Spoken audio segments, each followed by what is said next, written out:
Hey, what's up, folks? Welcome back to On Texas Football, and welcome back to another edition of Sunday School. I'm lifetime Longhorn Rod Babers. We'll dive into a topic today that is a little bit new to me. Actually, I heard some of my fellow football theorists discussing this, and I want to get into it. The middle child of football. It's kind of how they described it. So I want to get into that a little bit too, coming up here on the show.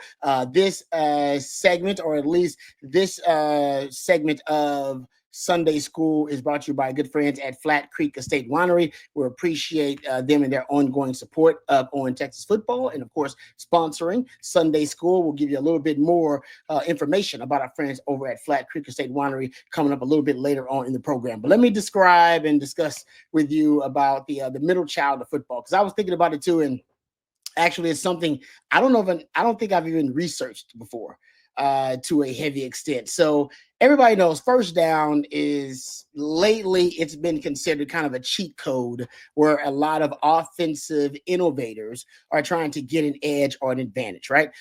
First down is usually considered a rundown, or historically has been considered a rundown in football, but a run first down in football. Well, now there are a lot of teams deciding that they want to kind of flip first down on its head, and they want to catch defenses by surprise. A lot of defenses, most of them structured, and a lot of them have been kind of built, engineered to defend the run on first down. Stop the run on first down, and then you kind of break it down from there. Well, recently, in the last decade or so, in NFL offenses, college offenses too, some of the most sophisticated ones, they want to throw the ball on some of those early downs, catch the defense by surprise, also catch the defense at a disadvantage, focused on the run, geared toward the run, engineered toward stopping the run, and yet, boom, they end up surprising them with a pass on early downs. And it does work. Even Sark, when Sark is cooking, all right, when Sark's in the kitchen, and usually it's those first half on script early downs we're talking about, especially in big games, you'll see Sark have a really high pass rate on early downs. And then it usually ends up regressing to the mean throughout the rest of the game. Like second half, if Texas is up in a game, they'll start to run the football more on those early downs. But like I said, even when Sark is feeling his most creative and innovative, I have noticed the trend is he'll pass on some of those early downs, try to catch defense by surprise. So first down is been a battleground essentially for right now for really creative offensive minds and a lot of defenses. But still, for the most part, defenses will be trying to stop the run on early down, especially in college. At the NFL level, it's a little different because they have such high-level quarterback play. They can throw the ball on early downs, and it's not such a high-risk, high-reward scenario. In college, usually, where you got, more average, to above to below average quarterback play, they're going to take that, that early down, and they're going to run the football and see where they stand on second down. So, first down is what it is. And you've seen the pass rates on first down, college and the pro level, continue to increase. So I started thinking about that. And I originally started doing research about first down. And then I ended up actually throwing more of my attention towards second down. And I'll break it down as to why that was the case. I mean, I go where the evidence takes me, right? I'm kind of one of those guys. I'm a football investigator, so I'm going to go where the evidence takes me. And the evidence took me to second down and how important second down could be for Texas football this year. So first down, like I said, first down is a bit of a chess match, right? Depending on what the trends and the patterns and the tendencies of an offense are, you could be geared, to try to stop the run in a number of different ways on first down. But like I said, most of the time, historically, traditionally, first down is a rundown. So that's where you get, if I am a defensive coordinator, and I think a lot of defensive coordinators play it this way, you build the defense to stop the run on first down. But what defenses have been really good at doing, and I think that has really kind of changed the entire, has really kind of flipped the script and balanced it out, if you will, the odds in favor of defense, is matching up personnel. To make sure that you match up personnel with the situation and the circumstance that you're competing against and that you're trying to defend on defense, which means like if it's short yardage or if it's goal line or if it's 2-minute drill, Third down is a great example, right? They call it the money down. Third and long, last year, Texas had the perfect defense for third and long situations. And that was their NASCAR package. I don't want to pat myself on the back, but I did predict the NASCAR package would happen. I said Texas should and would have a 3 defensive end package, a 3 edge rusher package where they put 3 defensive ends on the field at one time in predictable passing situations on third and long. And that's exactly what they did. And by the way, the benefits of it were tremendous. I mean, Texas, if you look at overall the NASCAR package and what it did for them, the 3, whether it was talking about NASCAR dime, they would actually complement their 3 defensive end package with 3 edge rushers on the field with a dime package, which is 6 DBs. So it ended up working a lot of times like a almost, depending on how you want to look at, like a 4-1-6 defense. And there were times they would also complement their NASCAR package with a nickel. Not as much. They usually went dime because it was third and long, 3rd and 7+ yards to go that Texas was defending. And honestly, I can't imagine that a defense last year, any defense in college football, had a more ideal package, a more ideal defense to counter and defend third and long situations. And I'll give you the numbers because they are mind-blowing.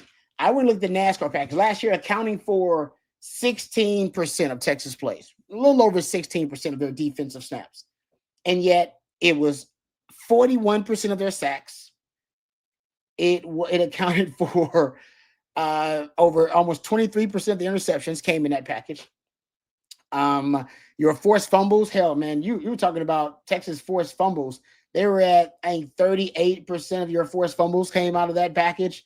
60+% of your fumble recoveries came out of that package as well. I mean, it was so far and away your most successful defense in creating havoc. As a matter of fact, the havoc rate, Texas havoc rate overall last year, one of the best in the country, by the way, of course, defensively, was right around 22%. It's one of the best havoc rates in the country. A havoc rate, we talked about this earlier, probably this year on Sunday School, is when you have a defense that basically can create a tackle for loss. Sack is included in that too. An interception, fumble recovery, forced fumble, PBU, pass deflection, whatever, is included in that, right? These are considered wins for the defense. Right, so your havoc rate is those plays, right? Your havoc plays, and you divide that by the total number of plays you defended. Right, and that essentially is your havoc rate. And Texas last year, one of the best havoc rates in the country. But that 22%, which also what last year would have had you as a top 10, all right, havoc rate team in the country, one of the best.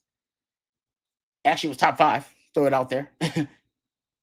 When you win the NASCAR package, dime or nickel, you're at a 30% havoc rate. We were 22% to 30%. As a matter of fact, in the last 7 games of the season, once guys like Trey Moore got rolling, remember he had basically 6 sacks in his last 8 games. You got over 30%. You got to 32%, actually over 32% havoc rate in the last 7 games. It was tremendous, stupendous in terms of the return on your investment. So I started thinking to myself, so Texas actually had a defense, the perfect defense last season for third and long, 3rd and 7+ yards a game. And I'm thinking to myself, well, they're going to continue that. They'd be idiotic not to use the NASCAR package again on 3rd and long. So if you're going against 3rd and long against Texas, you're probably dealing with one of the most disruptive and the most destructive defensive personnel packages in the country. And honestly, like I said, I would put it up against anybody's. So you got 3rd down covered. But what about 2nd down? I started thinking about this a little bit because last season, 1st down, like I said, bit of a toss-up. 1st down has become kind of a battleground situation for coordinators.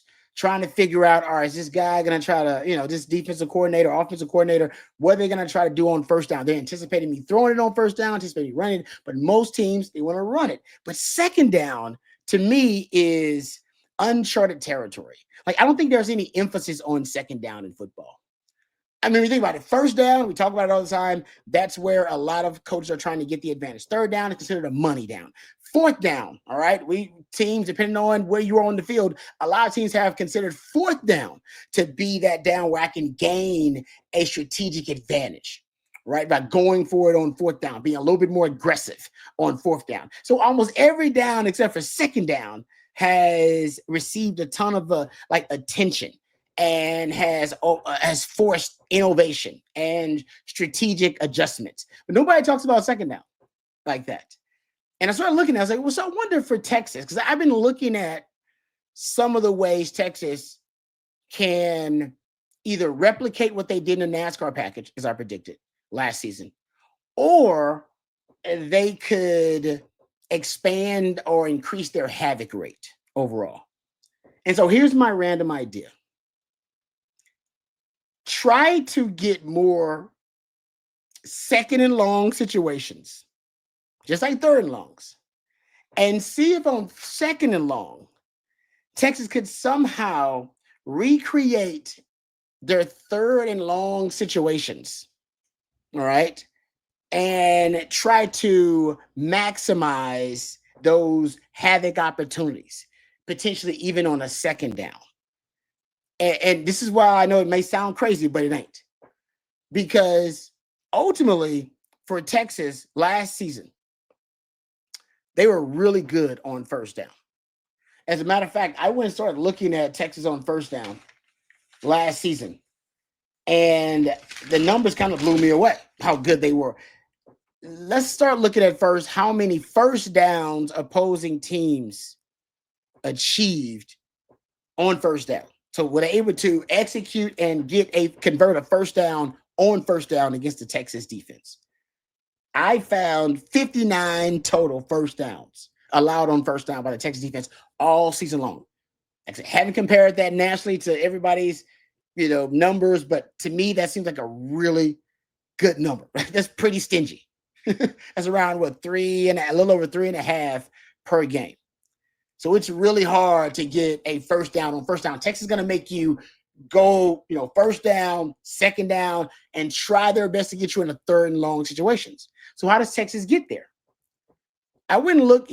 I went through this a couple of weeks ago, and we did the sacks, right, for Texas situationally. How did they come about? What down? What distance? What defensive strategy? Or a defensive scheme was used to achieve the sack, right? Did they blitz it? Did they use a simulated pressure? Was there a twist and stun ball? All that kind of stuff. And I found that damn near half of your sacks, 45% of your sacks came on first down. Now, first downs are more frequent than any other downs, but 45% is still a really big percentage. Damn near 44% of all your tackles for loss came on first down, which also tracks. So to me, that tells me you're getting a lot of second and longs.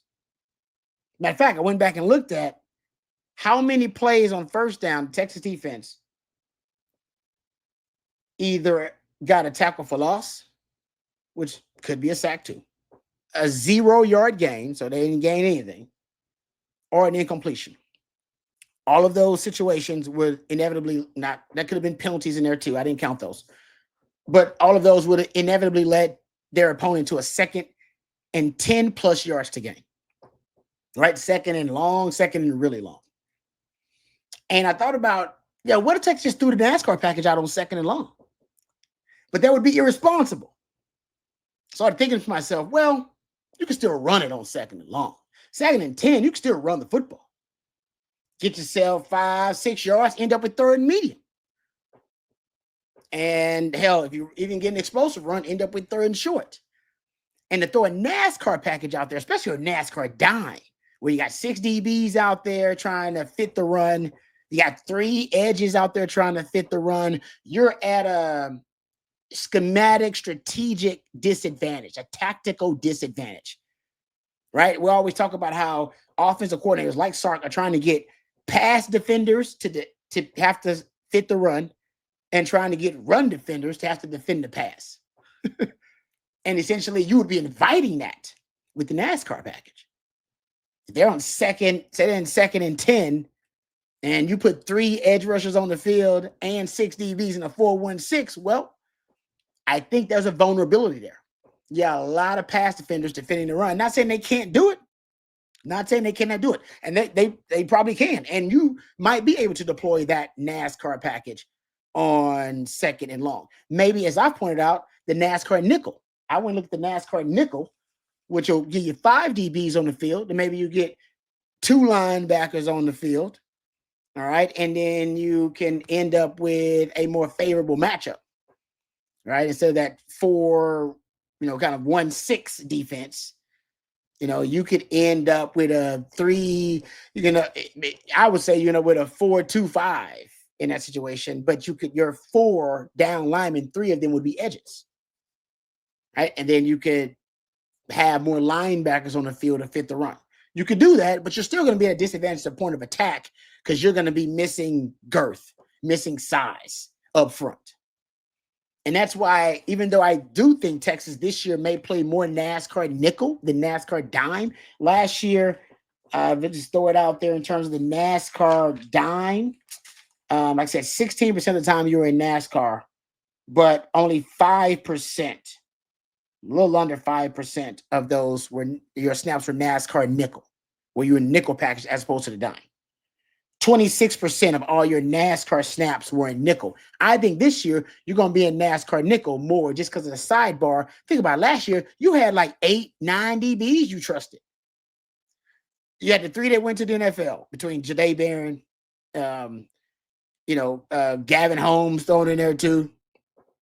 And, you're talking also about all these guys, right? And Makuba as well. So you got 3 guys that's going to league. But then you still got Derek Williams, who got hurt last year. You still got Taft, who's an All-American. You still got Jelani McDonald, who can play nickel, can play safety for you too. You got Malik Muhammad. Gilbo's thrown in that mix as well. If you include the 3 that went to the NFL and those guys, what's that 8 DBs you trusted last year that you had on the roster? Hell yeah, you should run a dime. You got 8 guys you consider to be trusted enough to be starters for you. And that's why your dime package was so good. Well, now you got 3 of those guys going. You pretty much got 5 DBs you trust now. You got Muhammad and Gilbo. You got Taft. You got Jelani McDonald. And you got Derek Williams. But Derek Williams still coming off the injury. So I don't know if you have as many of those DBs that you trusted like last year. You just had an embarrassment of riches. That's why I recommend a NASCAR nickel, because your linebacker position is actually really deep this year. Deep and versatile. Anthony Hill, Brad Spence, Ty Anthony Smith, Leung Lafau. Throw him in that mix. Hell, they cross-training Trey Moore. You're deep at linebacker. So if I'm looking at that second down, if I want to throw NASCAR out there, I'd probably go with the NASCAR nickel. But I still think it may be a bit irresponsible because you leave yourself vulnerable at the point of attack with only 3 edge rushers on the field and 1 D tackle. You're missing some girth. Now, this is something I heard Sark talking about. So this is kind of the idea that I got. Because I heard Sark talking about this, about cross-training Trey Moore, and he's adamant Trey Moore is still going to be rushing the passer because he said it'd be stupid not to have him rushing the passer, considering how good he is at it. And he's admitted he's training Brad Spence, cross-training him as well, off-ball linebacker and on the edge. Anthony Hill automatically, the guy's a 30% pressure rate. He hadn't even had 100 pass rush snaps in a season, and he has a 30% pressure rate. They know he can play on the edge. Then, of course, you got, Trey Moore. Anthony Hill. Now talking about a guy like Brad Spence, who you can also train on the edge. And he also mentioned Colin Simmons. He said Colin Simmons also needs to be position flexing, cross-training in that aspect. He said that when I interviewed him on Third and Longhorn along with the other guys, that he's going to do some of that too. So it's 4 guys, 4, that have the ability to play some linebacker and also on the edge. And to me, maybe that's your second and long package. Maybe that's kind of where it starts, since you're going to see second and long a lot, right? If the defense is as good as we think it's going to be. And just like last year, you saw second and long a lot. Maybe that's where it is. Maybe, and if I'm building it, I'm going to use this formula because I want to have plus run defenders on the field to defend the run. Because second down, if it's second and 10, let's say second and 10 is what we're doing, second and long. They still can run the football, and they got another down on third down to try to, obviously get the yards to gain to get the first, whatever it may be. So I want second and long to lead to third and long, inevitably. And so essentially the philosophy of second and long has to be, to attack it, has to be stop the run on your way to the quarterback. Because they could run it, they could throw it. I went and found some numbers. I did. I'm always looking at the numbers. I was thinking to myself, okay, so what's got to be the percentages, the pass rate on second and long as opposed to third and long? I went and found some NFL numbers, granted, not college, but still gives you at least some perspective on it. Second and long pass rate, you're dealing with upwards of 65 to 70%, depending on how they want to research it and what they consider second and long. 65 to 70% pass rate on second and long. If you look at third and long, I went and looked at third and long pass rates. Third and long pass rates between 80 and 90%. Third and long pass rates. If you look at third and medium pass rates, they're over 80%. Third and short pass rates, this is NFL numbers. They're third and short, third and 3, third and 2, somewhere around there. Third and short, they still were over 50% pass rates. Third down is a passing down. First down is considered a running down, even though we talked about it. Offensive coordinators are trying to change that. So you get your NASCAR package on third down, because I know you're throwing the football. So we need to prioritize pressure and coverage. It's all we care about on third down. First down, we got to prioritize rush defense and run defense. That's our main priority on first down. Second down, what's your main priority? It's kind of a 50-50 down, especially depending on how first down goes. You never know what team's going to do. Say on second down, if they get 7 yards on first down, a lot of teams decide, hey, we're going to throw it on second down instead of running it on second down because we think that's a free play. Take a shot.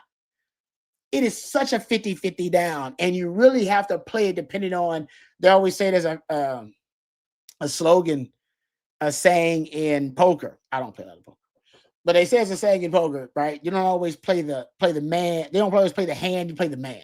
And sometimes you got to play the man and not the hand. Sometimes you got to play the hand and not the man. I don't know which one it is. Depending on the situation, you got to figure it out, right? And I think on second down, that is one of those situations. You're going to play the hand. You're going to play the man. You're going to play the coordinator and play caller who likes these types of plays, who has these tendencies, who is a very aggressive, whatever they are, right? Whatever their style of play calling is, or you're going to play the situation.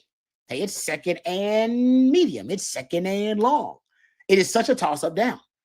And so my idea, since Sark has been talking about these 4 linebackers / edge defenders that they've been cross-training and position flexing, I would like to see them all on the field at one time.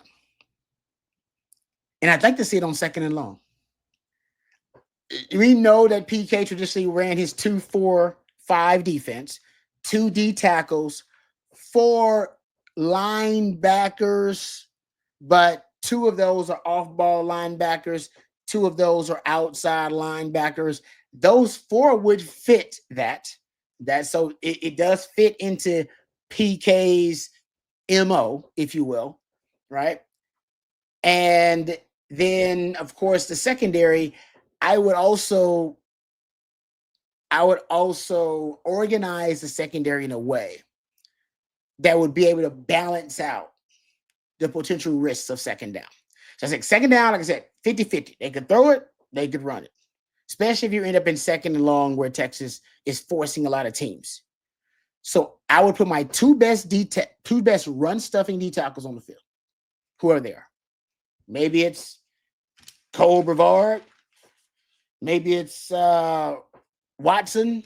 Maybe it's Alex January. I don't know who the two best run stuffing D tackles are. I would start with that. I would put on my second and long package, my two best run stuffing D tackles.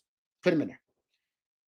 Followed by those four line cross training position flexing linebackers Sark's talking about. Basically, your four best pass rushers potentially on the field altogether. Or maybe four of your best 5 to 6 pass rushers. Anthony Hill, Brad Spence, Trey Moore, and Colin Simmons. All right. Simmons on the edge, with Trey Moore on the edge, Brad Spence, Anthony Hill as your off-ball linebackers. But, given their versatility, hey, we could be doing a lot of different things. There's a lot of opportunity for misidentification of the offense, right? Because these guys can play different positions. You can be a little bit more flexible in how you're presenting the fronts because of how those guys are looking. You'll be very malleable about the fronts you present. Those guys can stand up, hand in dirt. You can drop them back in coverage, or you can decide to rush them. So you get the emphasis and the priority in pass rush with some of your best pass rushers on the field. You still got at the point of attack a presence to stop the run, your two D tackles. And it's not like that Anthony Hill and Brad Spence and Colin Simmons and Trey Moore are going to be liabilities against the run. That's not the case. But I'm just saying in terms of how you want to construct the defense. And I would probably, instead of putting a traditional nickel behind it, this could be a little tricky depending on the health of a Derek Williams, but you're deeper at nickel than you are at corner right now. Sorry, deeper at safety than you are at corner right now. So instead of putting traditional nickel out there, I'd probably go to big safety, a big nickel package, and put another safety in there as a third safety. Put Jelani McDonald in there with that big nickel and run your 3 safety package, which you do have with Taft. God, I hope it's, a Derek Williams whenever he gets healthy. Have Muhammad at a corner, have Gilboy at a corner, the 2 corners that you can trust. So whoever your 2 best coverage corners are.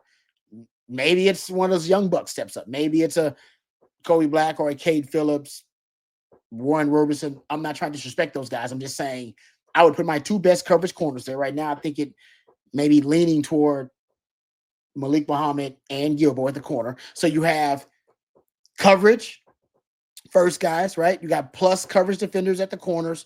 You got plus run defenders at your 2 D tackles, your best 2 run defenders. You have your best combination of versatile pass rushers between Hill, Spence, Moore, and Simmons, all right, in your 2-4-5 system. And then you have your 3 safeties. So you would also have run defenders in your secondary with your 3 safeties, as opposed to having your nickel package in your traditional nickel, which would have a coverage first defender at the nickel. You'd have a run plus defender that could run the alley, a plus run defender at the safety position. And that's kind of how I would construct my second down defense. Listen, you constructed the most lethal and potent third down defense arguably in the country with the NASCAR package. I mean, everybody was able to eat out of that NASCAR package. I told you, the numbers are insane. I mean, 40%, 41% of your sacks came out of that NASCAR package. And you only played it 16% of the times. When they moved Barron Sorrell around when he had the 4-eye or a 3 technique, or when they put him in the 5 technique and they would move him around in those NASCAR packages, his pressure rate, it jumped to like 19.4%. Barron Sorrell's a good player, but his pass rush was, they found a way to weaponize it in that NASCAR package. Colin Simmons was the same way. Colin Simmons, BGL, some of the best in the country. He had a 19% pressure rate, if you round up. If you look at his overall pressure rate, which is one of the best in the country. Guys, when he was going up against traditional dropbacks, just straight dropbacks, which is what the NASCAR package was built to defend, engineered to defend, straight dropbacks. That's third and longs. You're going to strip it of the RPOs. You're going to strip it of the play action pass. No screen passes usually, and it's just really, really, really, really long. We talk about the butt naked dropbacks as I talk about. That's what you're dealing with. In those situations, Colin Simmons, 23.7% pressure rate. Dude's damn near 24% pressure rate. You weaponize the circumstance and the situation with NASCAR. I think you can do the same for second down. If you end up with 2nd and 10 and teams are throwing the football damn near 70% of the time, over 65% of the time on 2nd and 10, and you have forced teams, you've got over 40, damn near 45% of your tackles for loss have come on first down, which is a big number. And like I said, I counted 118 plays where you were able to get a tackle for loss, 0-yard gain, or an incompletion on first down, which leads to 2nd and long, automatic. And so if you can build a package that is designed to defend 2nd and long, could you somehow replicate a lot of the havoc results you're getting on 3rd and long with the NASCAR package? But like I said, I understand why you don't want to use the NASCAR on 2nd and long. Could be considered irresponsible. Then you do what I just suggested. Build it from the ground up.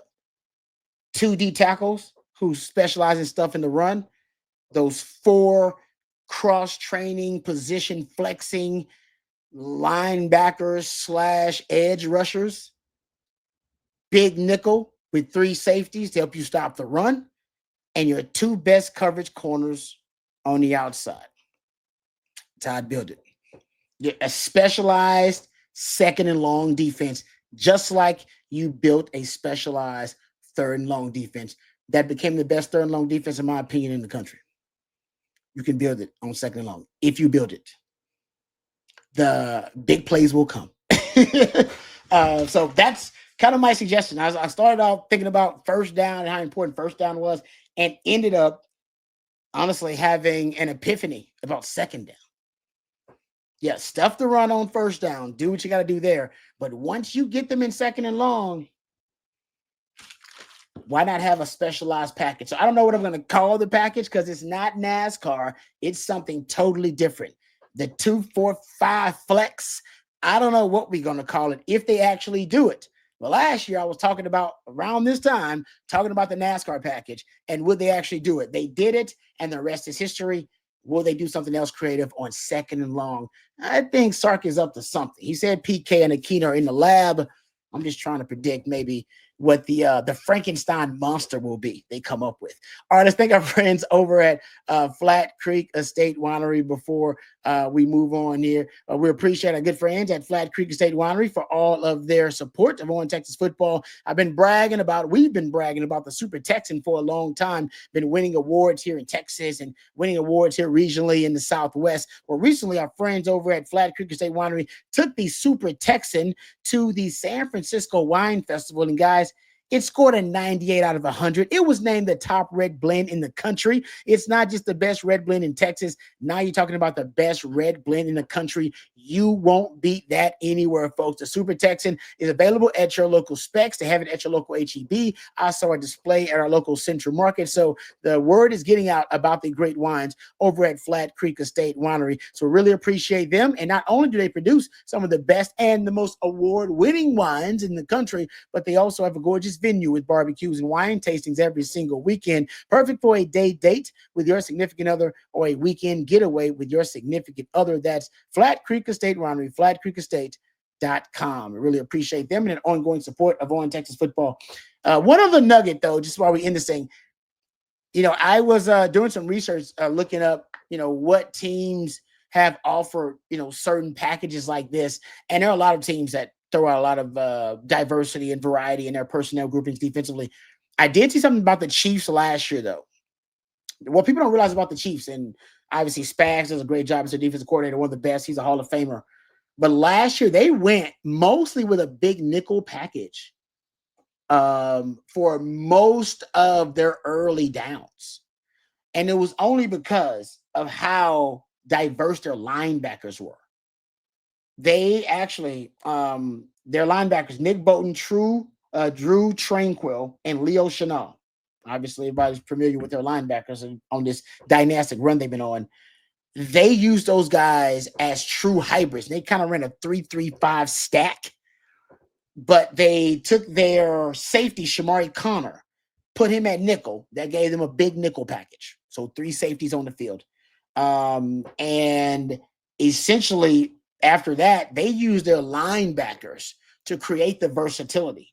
Chenal, who's a true hybrid, they lined him up on the edge, lined him up at D tackle sometimes in the B gap, and at off ball linebacker. Tranquil, he even took snaps at deep safety, playing cover 2.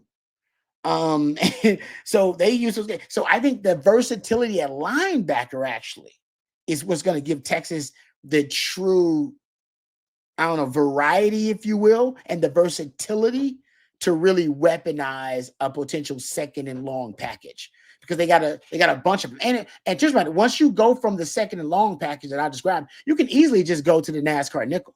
All you got to do is change the D tackle and put Ethan Burke in there or a Justice Terry in there, and boom, you're a NASCAR nickel. And if you want to put a Ty Anthony Smith in there instead of a Brad Spence so that you can prioritize coverage, you can do that too. And make your NASCAR nickel whatever you wanted to on that next third down after the second and long. And so it's that. So it to me, I know it sounds crazy to have a first down defense and a second down defense and a third down defense. But honestly, with Texas, you have the depth to do it. And when you start thinking about it, first down defense should definitely have Ethan Burke out there as one of your edge guys, right? So Ethan Burke out there, Colin Simmons going to be out there at the edge, Anthony Hill, maybe Lunga Lafau, because he's a good run stuffing, kind of C gap to C gap linebacker who can also be a downhill linebacker. And I don't know who the tackles are going to be. Maybe it's a mix of Alex January, Bavard, or a Watson at your D tackles. And then you go look at your safeties, obviously Taft and John McDonald, Derek Williams, some combination of that. And then Gilbo can be your nickel. Maybe Kobe Black's at a corner, Malik Muhammad at a corner. Maybe that's your first down defense, second down defense. What we talked about, your position flex linebackers, right? At Hill and Brad Spence and Trey Moore, and then Colin Simmons, kind of these position flex guys in your 2, 4, 5 best run stuffing D tackles, your best 2 coverage corners, and a big nickel package to make sure that you got run defenders at every level of the defense. And on third down, it's supposed to be third and long, your NASCAR. Whatever version of it you want to throw out there. NASCAR nickel, NASCAR dime, whatever you want to throw out there. And so right now I am actually visualizing a first and 10 defense, a second and long defense, and a third and long defense. That's the only sequence I want to see from Texas this next upcoming season. First and long, second and long, third and long. It's all long. It's going to be tough to get yards against the Texas defense. So that's kind of my random plan for the Texas defense this upcoming season. All right, I went way too long. I apologize to my Matthew behind the scenes. I'm going too long, but I appreciate him. You should appreciate him as well. He's a real MVP. Thank you to our sponsor, Flat Creek Estate, Winery, flatcreekestate.com. And thank you to all you guys out there for watching and for listening to this madness. And until next time, Lifetime Longhorn Rod Babers, for Matthew and for Flat Creek Estate Winery, hook 'em.